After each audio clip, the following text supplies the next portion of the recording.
उत्तर Korea के शासक Kim Jong Un की धमकियों के बीच दक्षिण कोरिया में परमाणु बम बनाने की मांग उठ गई। ये बात दक्षिण कोरिया की राजधानी सोल के मेयर ने एक इंटरव्यू के दौरान कही, क्योंकि एक रोज पहले ही किम ने एक बार फिर मिसाइलों का परीक्षण किया और एक पनडुब्बी के जरिए 2 क्रूज मिसाइलें दाग दी। इसके साथ ही किम ने दक्षिण कोरिया के साथ साथ अमेरिका को भी बड़ी धमकी दी। किम ने अमेरिका को चेतावनी दी कि वो दक्षिण कोरिया से दूरी बना ले, नहीं तो उसे अंजाम भुगतना पड़ेगा। कहा जा रहा है कि किम की इन्हीं धमकियों से घबराकर दक्षिण कोरिया में भी परमाणु बम बनाने की मांग शुरू हो गई, ताकि किम की मिसाइलों का जवाब देने की ताकत जुटाई जा सके। फिलहाल दक्षिण कोरिया ने परमाणु हथियारों से दूरी बनाकर रखी है, लेकिन उसके दुश्मन किम जोंग उन हथियारों का जखीरा जमा कर रहे हैं। वो लगातार खतरनाक मिसाइलों का परीक्षण कर रहे हैं।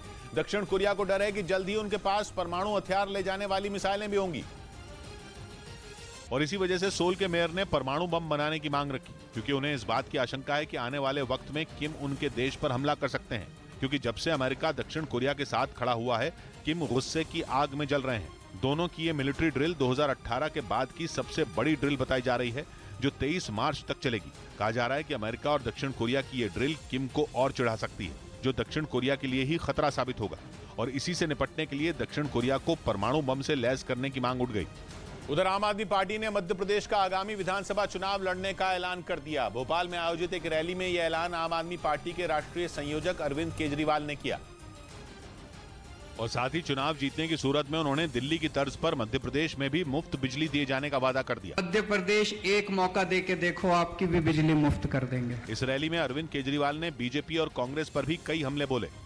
इस बीच रूस के मीडिया ने दावा किया कि पूर्वी यूक्रेन में ज़ेलेंस्की की फौज को पछाड़ने के लिए रूसी सेना ने भी ग्लाइड बम का इस्तेमाल शुरू कर दिया। एक रोज पहले ही यह खबर आई थी कि यूक्रेन ने जंग में पहली बार अमेरिका से मिले स्मार्ट बम से बखमुत में हमला बोला और इसी का जवाब देने के लिए रूस ने भी उससे मिलता जुलता बम जंग में उतार दिया। रूस के मीडिया के मुताबिक पुतिन की सेना ने इस बम का इस्तेमाल डोनेस्क के एक इलाके में किया। दावा किया गया कि फैब 500M भी अमेरिका के स्मार्ट बम की तरह ही काम करता है, यानी ये भी अपने दुश्मनों का पता लगाकर उन्हें मार गिराता है। और इसके लिए इस बम में ताकतवर पंख लगे होते हैं, जो लड़ाकू विमान से छोड़े जाने के बाद इसे अपने टारगेट तक पहुंचाने में मदद करते हैं। रूस के मीडिया ने एक ग्लाइड बम की कई तस्वीरें भी शेयर की, जो दागे जाने के बाद फटा नहीं था।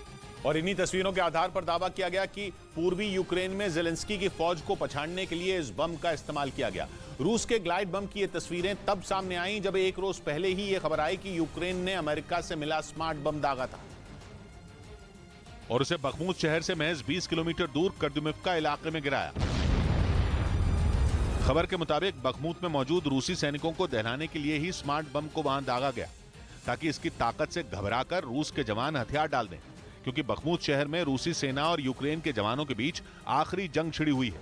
इसी वजह से ज़ेलेंस्की ने अमेरिका से मिले इस घातक हथियार का दम रूसी सेना को दिखाया। लेकिन अब रूस का मीडिया दावा कर रहा है कि पुतिन के जवान भी स्मार्ट बम की काट लेकर आ गए हैं और अपने इसी फैब 500M हथियार के बल पर वो पूर्वी यूक्रेन में ज़ेलेंस्की की सेना को पछाड़ देंगे।